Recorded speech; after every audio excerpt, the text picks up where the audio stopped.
Good morning children, welcome back to our new lesson, that is the climate of India. Learning outcomes.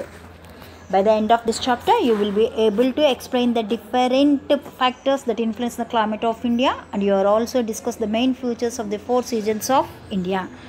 Children, did you know what is the difference between the weather and the climate? I will explain.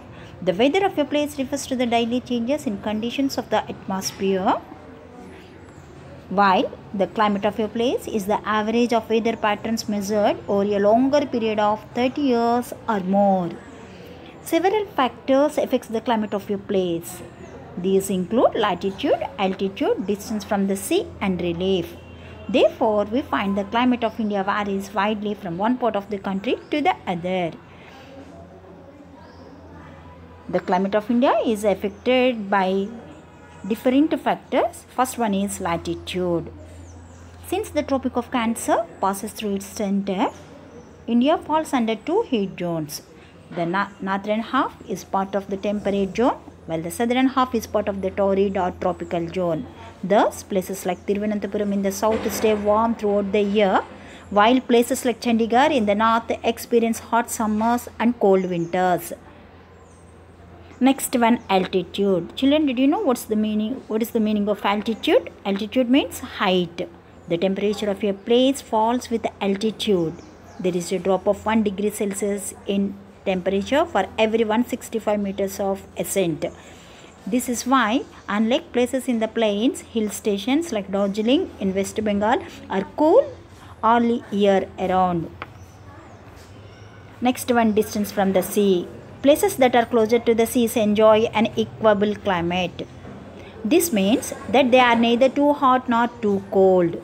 Thus, places like Lucknow and Allahabad located far away from the seas experience extremes of climate, while places like Mumbai or Kolkata, which are closer to the seas, have a more moderate climate. Next one, direction of the mountains. Mountains often act as barriers to winds. When winds hit them, the air is forced to rise, cool, and then cause rainfall.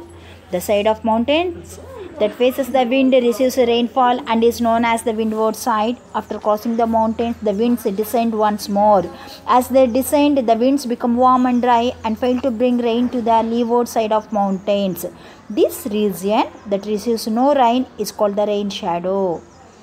This is why Mumbai and Pune, lying on the windward and leeward sides of the Western Ghats, receives heavy and scanty rainfall respectively. The Himalayas too act as a barrier to the monsoon winds and ensures that the Gangetic Plain gets rain, while Ladakh, which lies in the leeward side, gets practically no rain. The next important one is seasons of India. Even though different parts of India experience different types of climates, the country as a whole has 4 main seasons. The hot weather season or summer, March to May. The rainy season or monsoon season, June to September. The retreating monsoon season or autumn, October and November. Last one is the cold weather season or winter, December to February. The first one, summer or hot weather season. Summer in India usually begins from late March. This is when the sun on its apparent northward migration from the Tropic of Capricorn crosses the equator, and 20th March. That day is called the spring equinox and starts moving towards the Tropic of Cancer. Summers in India are hot and dry with temperatures ranging from 35 degrees Celsius in the coastal areas to over 45 degrees Celsius in the northwestern parts of India. Different parts of India experience local storms at this time. For example, the Loo is a hot, dusty and dry wind that blows from the Thar desert into the Gangetic Plain.